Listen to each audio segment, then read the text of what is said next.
Voy a hablar bueno, voy a definir conceptos, también hablar de la propia etimología y hablar de intelectuales desde la antigua hasta la contemporánea, pues en el ámbito occidental, en Japón, que es la parte oriental, muy importantes y muy desconocidos, por cierto, en el ámbito de España, porque en Europa sí que fueron conocidos y que dejaron huella, es verdad, que la cultura japonesa y más por la influencia japonesa antes de la influencia estadounidense y occidental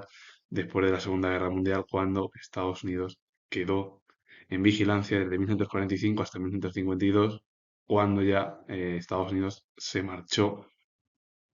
aunque es verdad que hoy en día Japón es un aliado destacado de lo que sería el mundo occidental, pues si bueno, pues si bueno, se produjese algún conflicto, que esperemos que no, y eso lo comento yo siendo historiador, pero bueno, aparte de ello, también ahí tiene interés Estados Unidos en Japón por la economía y por las infraestructuras tecnológicas. No solo es para un futuro conflicto, pero bueno, es un aliado importante, como está Corea también del Sur o Taiwán, otras zonas que son destacadas para lo que es eh, la cultura política y económica estadounidense. La posmodernidad es un movimiento cultural y filosófico que surge a finales del siglo XX como respuesta a la crisis del pensamiento moderno. Se caracteriza por el escepticismo ante los grandes relatos, que ya sea, por ejemplo, como el progreso inevitable, el relativismo de la verdad y una atención especial a la diversidad y el pluralismo. Su etimología se compone del prefijo post latino, que es después, modo que es justo ahora o límite, y el sufijo er. A partir de ahí la posmodernidad son los pensamientos posteriores ya a lo que se produjo durante la Guerra Fría. Es decir, estamos hablando ya de la década de los 90, principio de los 2000, con una nueva forma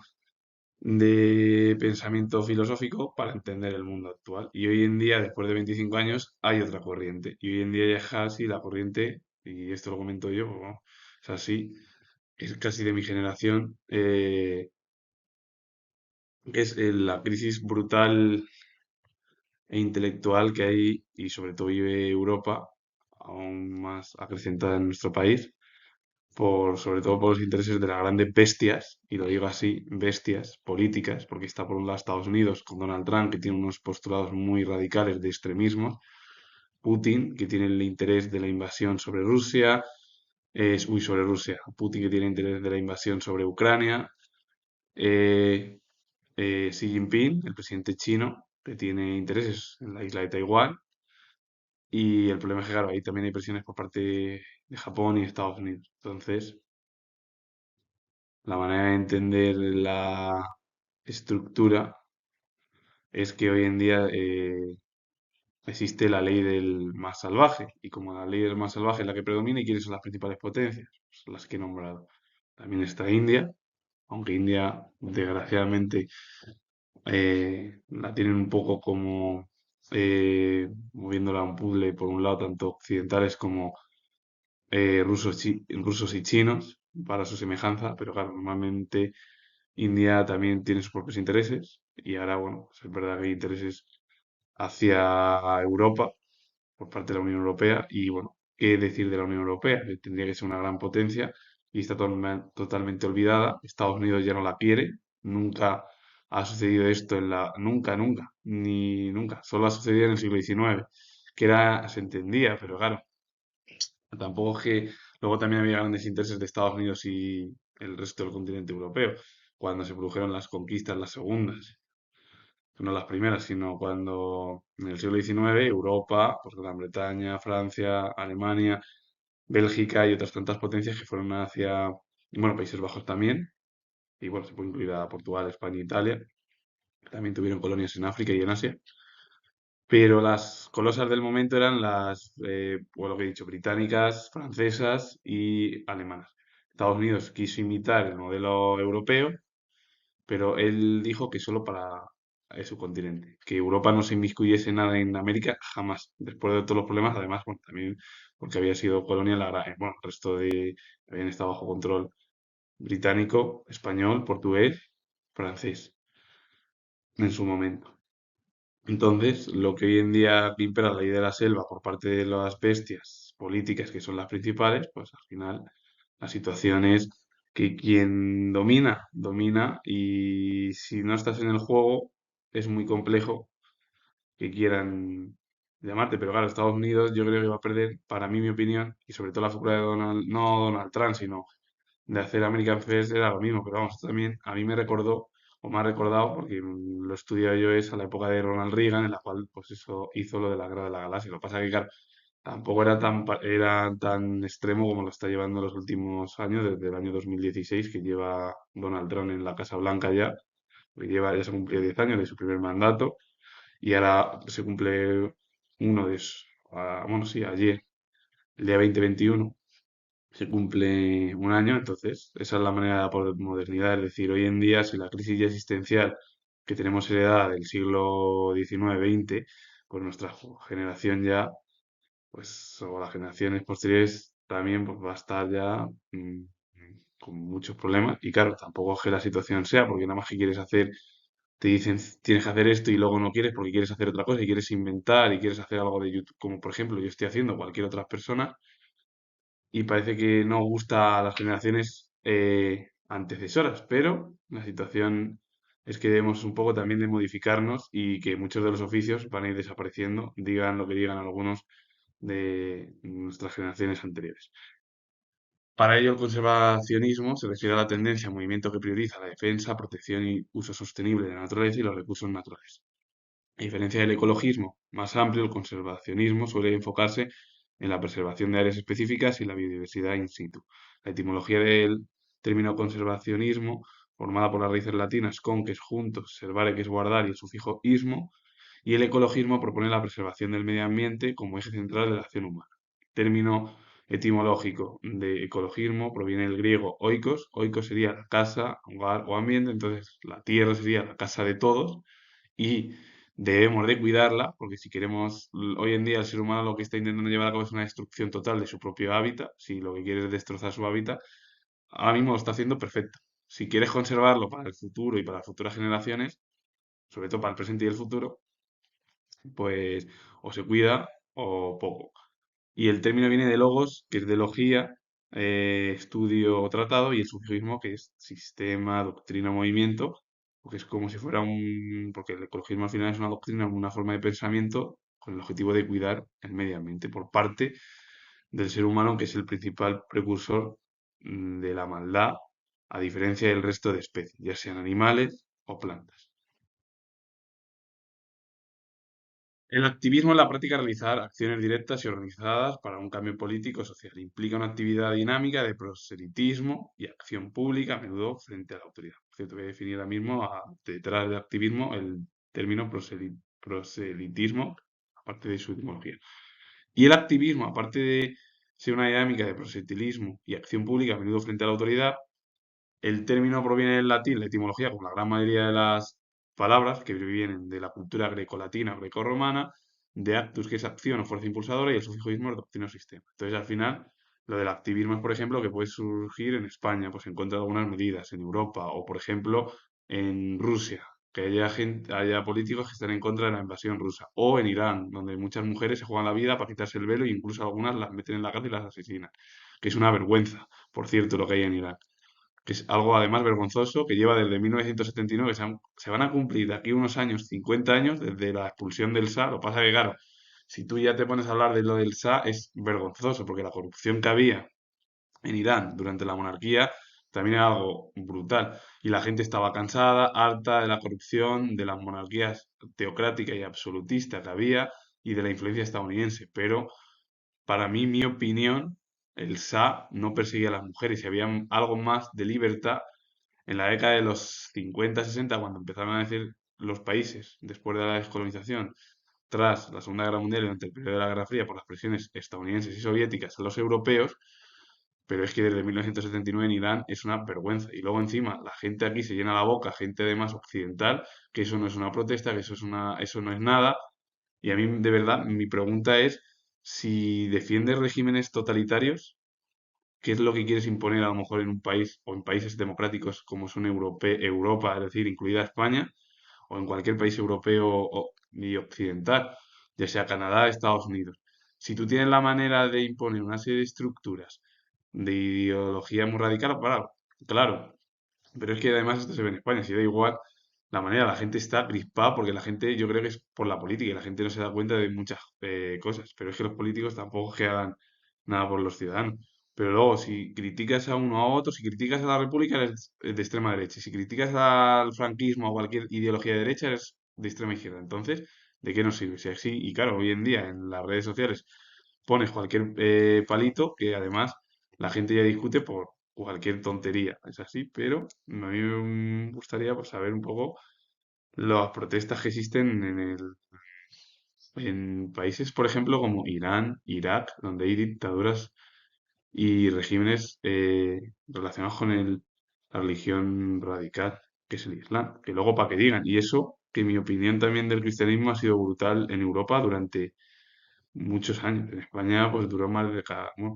bueno, sí, 500 años duró en España y en otros países del sur igual, en otros menos. ¿Y qué es el proselitismo? Es la actividad o esfuerzo por captar seguidores para una causa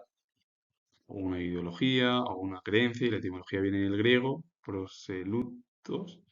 uno al que ha venido al lado de, o aquel que es un recién llegado, o un extranjero que se une al nuevo país, o comunidad, es decir, gente que viene a España, por ejemplo. Eso sería el proselitismo. Y el relativismo es una teoría que sostiene que el conocimiento, la verdad y la moral son relativos al individuo, la cultura o al momento histórico y no existen verdades absolutas o universales. El conocimiento es subjetivo e influenciado por el contexto. La etimología viene del latín de ral- relativus, que se refiere a otra cosa o en relación con. Pero el relativismo al final es una cosa que es una corriente filosófica, una teoría y el conocimiento, la verdad, la moral son relativos al individuo, es decir, todo ello, la cultura o el momento histórico y que no existen verdades absolutas o universales, que es lo que se hablaba mucho, pues, es decir, el relativismo al final es una corriente filosófica que habla sobre estructuras más relacionadas con lo externo o lo que es relativo a cada persona. Y el comportamiento, claro. El pluralismo, como el relativismo, como otro tipo de corrientes, son posturas filosóficas. Además, el pluralismo es una postura filosófica que defiende la coexistencia y la valoración de múltiples puntos de vista, grupos sociales, culturas o ecosistemas de creencias dentro de una sociedad, sin que uno excluya a los demás. No implica que todas las opiniones sean igualmente verdaderas, sino que ninguna otra la realidad y se busca la comprensión a través del diálogo y la diversidad. La etimología proviene del latín pluralis, que es múltiple o varios, y al final el pluralismo es una corriente política en la cual se pueden llevar a cabo muchas ideas, que no hace falta que predomine o la idea de cualquiera sea la verdad absoluta, sino que hay diferentes ideas que pueden ser llevadas a cabo a través de diálogo, con el objetivo de llevar diálogos o debates entre las diferentes opiniones de las personas. El término o la sexología, que es el estudio científico y multidisciplinario de la sexualidad humana porque aborda diversas materias. La biología, la psicología, la sociología, la historia, la cultura y la cultura incluyendo el análisis de la pornografía y las representaciones audiovisuales. La etimología viene del latín de sexus, que es sexo, y del griego, que es ese híbrido, de logos, que es estudio o tratado. Entonces, ¿qué sería la sexología? El estudio científico de las relaciones sexuales entre las personas. Y como, por ejemplo, pues en la biología está porque predomina la psicología, cómo se siente uno, la sociología, que es cómo es la sociedad, la historia de la evolución y la cultura. Cómo han ido influyendo a lo largo de las sociedades históricas, por ejemplo, con el comportamiento de las personas.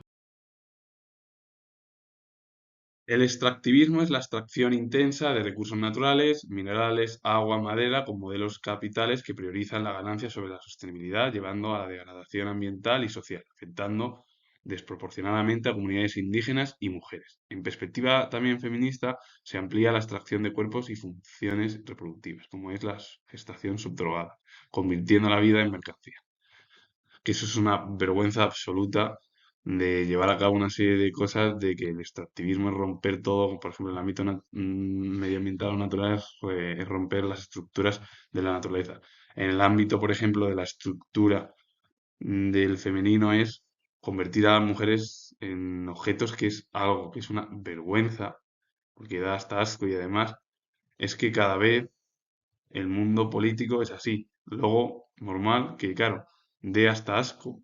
hablar o ver todas las situaciones que haya, porque es que además la gente y el ser humano y el 99% del hombre se comporta de una manera, porque yo nunca he visto a una mujer que se comporte, y seguramente que las hay también, pero es que es el hombre siempre, de verdad. Y claro, así se utilizan y hacen negocios que es vergonzoso por mujeres, tal, que eso se ve en películas, en series y que hasta en la propia realidad. El término de bueno, la etimología de extractivismo proviene del latín extraere, que es sacar, arrancar o extraer. La pornografía son representaciones visuales, escritas o audiovisuales de actos sexuales explícitos, generalmente destinadas a la excitación sexual y la venta. El término proviene del griego porne, que es prostituta o esclava sexual, y grafía, que es escritura o descripción. Literalmente, la descripción de prostitutas o escritura sobre la prostitución. La pornografía al final es un estudio en el cual es eso, que tiene el objetivo de llevar a cabo excitación sexual, venderlo y que da pues, mucho asco el propio término.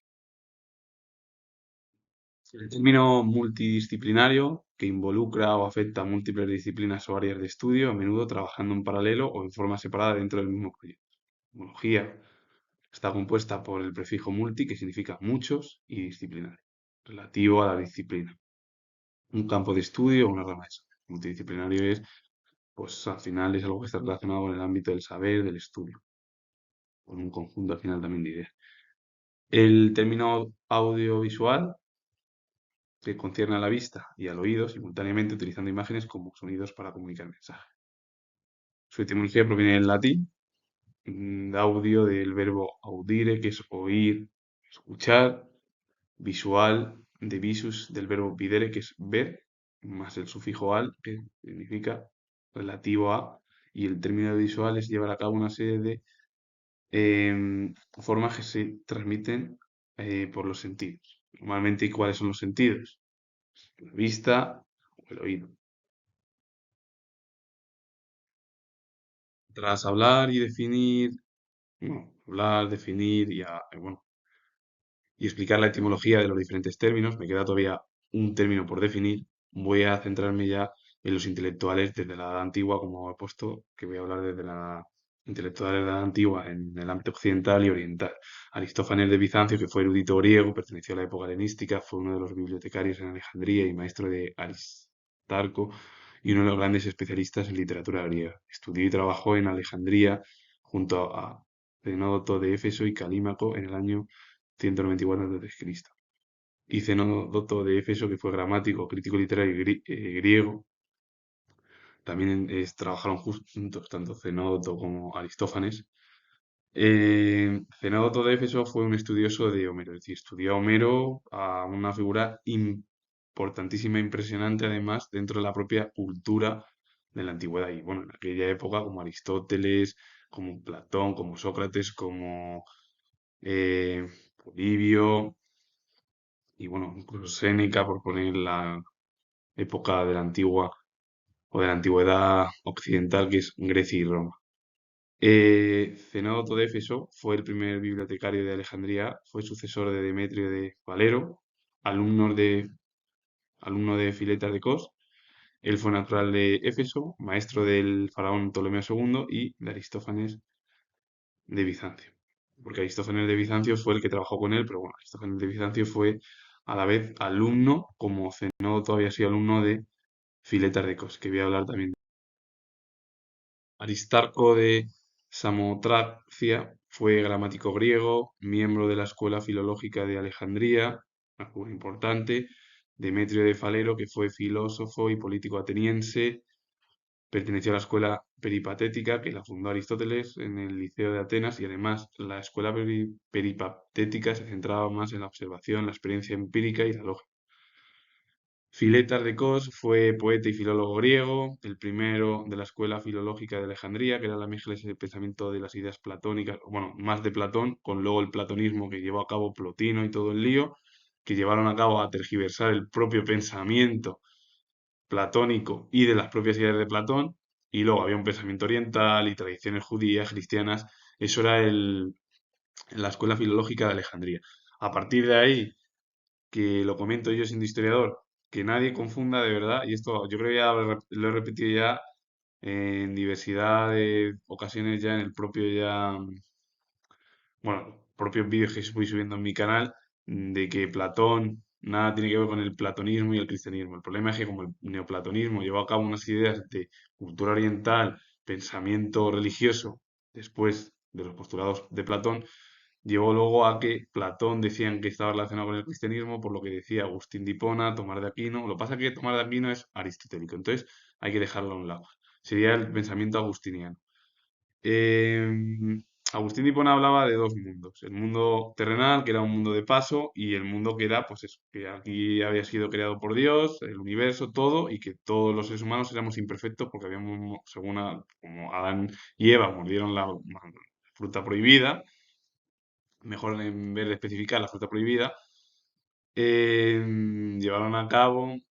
esa estructura de que el ser humano es imperfecto y que Dios es la perfección. Platón no hablaba del mundo de Dios, él hablaba de un Dios que había existido, igual que Aristóteles, de un algo que había arriba, pero ellos hablaban de otra manera, porque había dioses, es verdad, pero los dioses de la antigüedad eran totalmente diferentes a los dioses de la aparición del cristianismo. Con Cristo, pues, el cristianismo y luego las diferentes facciones y las guerras de religión en la edad moderna, el luteranismo, el calvinismo, el anglicanismo, todo ello. Las religiones ortodoxas, la religión católica, todo, esa manera de entender. Cuando habla Platón del mundo de las ideas, es el mundo que para él es perfecto, la belleza es todo, pero el mundo de las ideas se refiere al mundo que está en la mente y el mundo de la sensible o el mundo de los sentidos es la imperfección total, es la radicalización, la corrupción y nunca, mejor dicho, por parte de los propios intelectuales, que a veces habría que hasta hacerles caso y leerles, ya no porque ya no existen hace 2500 años, pero bueno, leerles, deberíamos de leerlos todos, hasta los propios políticos, para entenderlo. Por ello, muchos son figuras que dejaron huella y que son muy importantes en la cultura occidental y que todo el mundo deberíamos o deberíamos de tener, no deberíamos de conocer, sino tener algunas nociones, nada más. Y doy un salto de la cultura occidental, Grecia y Roma en la antigüedad, hacia la parte oriental, con dos ejemplos o dos intelectuales. Rumi, que fue poeta, erudito, alfaquí, teólogo y místico musulmán, la obra es más nabi y espiritual, y Hafez de Sirah, que fue poeta y místico persa. Se le conoció como Hafez porque bueno, conocía de memoria el Corán. Y una de sus obras es Diván de Hafez. También dejaron huella figuras dentro de la cultura religiosa y teológica, por ejemplo, también en Al-Ándalus como Maimónides o Averroes, que fueron destacados dentro de la cultura andalusí medieval española. Ahora sí, saltando a la edad contemporánea, la más conocida y reciente. Ejemplos en Gran Bretaña, Australia, Canadá, Nigeria también voy a hablar, y dos de ellos en Japón. Margaret Louise Wood fue escritora británica, conocida por sus novelas y su poesía. Una mujer que dejó huella totalmente en la cultura anglosajona, que fue muy importante y que es muy, o fue muy conocida en su momento en la Europa central, es decir, estamos hablando de Francia, bueno, también incluso la parte de Portugal, Italia y Grecia, también conocen a muchos de los principales artistas y que es totalmente desconocida la gran mayoría de los artistas que he ido haciendo en vídeos en nuestro país. Es otra forma de pensar en España. Nosotros en España tenemos más la manera de pensar en la cultura del ocio, que sería el fútbol y otras formas. Que solo es el fútbol, porque el baloncesto, em, el Fórmula 1, el motociclismo, bueno, y así hablar ya de la IndyCar, como lo yo en los vídeos en directo, pues aquí en España es muy poco conocida. Es verdad que poco a poco va incrementando su popularidad la IndyCar, pero lo que se conoce más es la Fórmula 1, las motos por la influencia de que es a nivel mundial. Es que la IndyCar en realidad son en circuitos de Estados Unidos y, y Canadá, algunos, pero prácticamente es Estados Unidos. Ejemplos en Canadá. Robertson Davies fue escritor, crítico, periodista y profesor canadiense. Fue uno de los autores más conocidos de su país, dentro de la cultura anglosajona, y la obra es El mundo de los prodigios de 1975. Alice Munro fue cuentista canadiense, considerada una de las escritoras contemporáneas más destacadas en lengua inglesa. La conocieron como la Chekhov canadiense. En 2013 recibió el Premio Nobel de Literatura y una de sus obras es Mi vida querida de 2012. Ana Areo, que fue escritora, activista por los derechos de los animales y conservacionista canadiense, y llegó a ser una de las defensoras públicas del conservacionismo en Canadá. Una mujer importante en la lucha por la vida animal, por otra manera del conservacionismo en su país. Y los ejemplos de Robertson Davis y Alice Munro fue pues, de la cultura prácticamente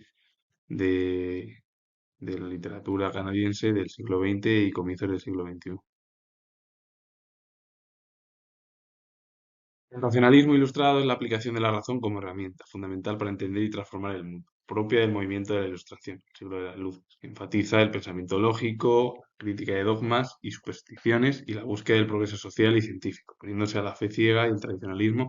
que imperaron desde la Edad Media hasta bien entrado ya el siglo XVIII en el mundo europeo.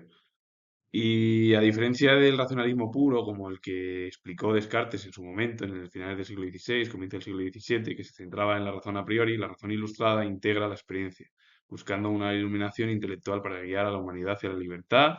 y la verdad a través del cálculo y el examen crítico de la realidad, porque el racionalismo ilustrado es recoger las propias ideas fundamentales de que cómo es la razón está por encima de todo y que con la razón se puede llevar a cabo un entendimiento y una transformación del mundo,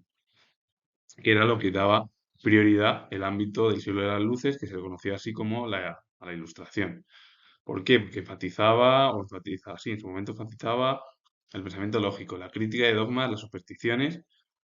y la búsqueda del progreso social y científico, oponiéndose a la fe ciega y el tradicionalismo. Es decir, que llevaba a cabo una serie de críticas, los eruditos, intelectuales, escritores, filósofos, historiadores, artistas, eran muy críticos con las monarquías absolutistas y la mayor presencia de las instituciones eclesiásticas con el apoyo monárquico. A partir de ahí, la diferencia con el racionalismo cartesiano o de Descartes, que hablaba de que la razón está por encima de todo, pues aquí lo que busca es que la razón ilustrada se integra con la experiencia. Ya no es la razón está por encima de todo, de la manera de entender, de lo que decía, por ejemplo, el racionalismo puro clásico, que sería el de Descartes, Leibniz, eh, que son los ejemplos más destacados,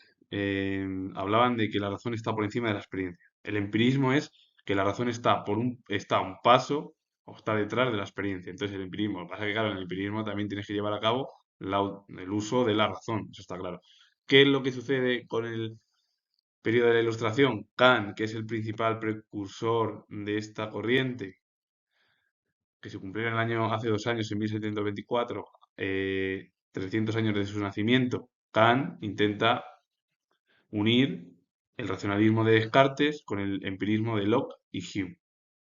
llevando a cabo siempre esa forma de que la experiencia y la razón tienen que estar integrados para que lleven a cabo una iluminación intelectual en cada persona y que guíe a la humanidad hacia una libertad y verdad a través del cálculo y el examen crítico de la realidad. Lo que pasa es que la libertad y la verdad no se refiere a lo que se habla hoy en día por parte de la política, que lo repito yo aquí, la libertad y la verdad es romper directamente con los dogmas y pasar de ser un niño a un adulto a través de siempre de una crítica, pero nunca sin llevar a cabo insultos o críticas radicales como llevamos en la actualidad, por ejemplo. Otro ejemplo en la cultura anglosajona, como es Australia, Patrick White, que fue escritor australiano, obtuvo el Premio Nobel de Literatura en 1973, perteneció a una familia de pastores que estaba establecida en Australia desde muchas generaciones atrás, ingresó en el College de Cambridge para estudiar historia, pero decidió o se decantó al final eh, a estudiar o dedicarse a las lenguas modernas, por lo que hizo frecuentes viajes a diversos países europeos, entre ellas Francia, Alemania, además de los escritores franceses y alemanes. De la literatura europea también le cautivaron otros escritores todavía más al norte de Europa. Estamos hablando de August Strindberg, que fue sueco, o Henrik Ibsen, que fue noruego. Después de varios años en que escribió poesía y cuentos para periódicos de Inglaterra, en 1969, durante un largo viaje a Estados Unidos, escribió su primera novela, que fue El Valle Feliz, bueno, de 1941. Patrick White, es verdad que fue teniendo ya la lengua materna, la inglesa, para mí, esto es mi opinión, a lo mejor no, otra gente puede discrepar, pero si tienes el inglés desde el siglo XX hoy en la actualidad, tienes muchas maneras de tener mayor facilidad para comunicarte con cualquier persona que venga del extranjero, que si solo sabes un idioma y nada más que te tienes que dedicar a una cosa de trabajo porque no tienes un trabajo, a lo mejor no has estudiado. Es verdad que hoy en día, si no has estudiado, de poco sirve porque si eres historiador como yo, no, como no hagas cosas de las redes sociales, es imposible. Más que tienes que hacer lo mismo y lo mismo que te dicen. Y luego, si no haces nada, es que no te sabes buscar la vida o que no vas a hacer vida y que eres, pues, todo eso lo que nos dicen, no a, es decir, a cualquiera, es decir, de nuestra generación, de los veintitantos, tal, 30, y es algo, pues eso, vergonzoso al final. Pero bueno, a veces yo creo que también debemos de romper un poco los paradigmas, nuestra generación, y si nos queremos conseguir algo, ¿por qué tenemos que hacer otra cosa? De verdad. Eso es mi opinión, ¿eh? Que luego cada cual puede sacar sus propias conclusiones, pero a lo mejor nuestros antepasados van a decir que esto no sirve para nada. Esta es para mí una opinión, y yo lo que he dicho es lo de la cultura inglesa, que es, o tener el idioma el inglés es mucho más fácil para moverte por el continente europeo hoy en día, ya sea de Australia o Nueva Zelanda. Chinua Achebe, un ejemplo de intelectual en Nigeria, que fue novelista y ensayista nigeriano en lengua inglesa. También si tienes la lengua inglesa te puedes marchar y como él, por ejemplo, pues estuvo viviendo o murió ya en Boston, en Estados Unidos. Él era de etnia y cultura Ibo, se inscribió en la primera generación de intelectuales africanos educados en su patria. Su obra describió la irrupción de las costumbres y los valores occidentales en la cultura tradicional africana, así como los conflictos de la sociedad postcolonial. Y la obra es Soul Brother, de 1971, un volumen de poesía, y fue junto a otros intelectuales que tuvieron un mayor protagonismo, que aprendieron el inglés, se educaron en su generación, justo ya en el periodo de la descolonización, Nigeria ya existía como nuevo estado, como estado, no, estado nuevo, sí. Nada que ver con el Estado Nuevo, por cierto, ni confundir con el Estado Nuevo de Salazar, que eso era un régimen dictatorial, como el franquismo, que lo tengáis claro, lo comento yo sin historia. Y fueron figuras intelectuales en Nigeria que tuvieron un protagonismo importante y que dejaron huella pues, en la cultura de África, pero a la vez dentro de la propia cultura anglosajona. Y para finalizar, voy a hablar de dos ejemplos en la cultura oriental, en Japón, como es o como fueron Ibusema Tsuji, y ahora voy a hablar del siguiente. Ibusema Tsuji fue escritor y ensayista japonés. Las técnicas simbolistas a las que fue influenciado por la literatura occidental recurrió con bastante frecuencia, dejaron paso más tarde a la experimentación de la técnica narrativa de la novela autobiográfica, que se convirtió al final en una constante de gran parte de su producción. Su primera obra de éxito fue el cuento alegórico satírico, que fue La Salamandra de 1929. Ibuse Masuji, o Masuji tuvo gran influencia y fue bueno, tuvo influencia sobre todo occidental al principio, luego ya dejó su experimentación a través de la técnica narrativa en las novelas autobiográficas, que fueron al final una constante en su producción. Él realizó novelas autobiográficas, de todo, y hay que decir que fue uno de los intelectuales más importantes del siglo XX en la cultura nipona o japonesa. Como el siguiente ejemplo mm, de la última diapositiva.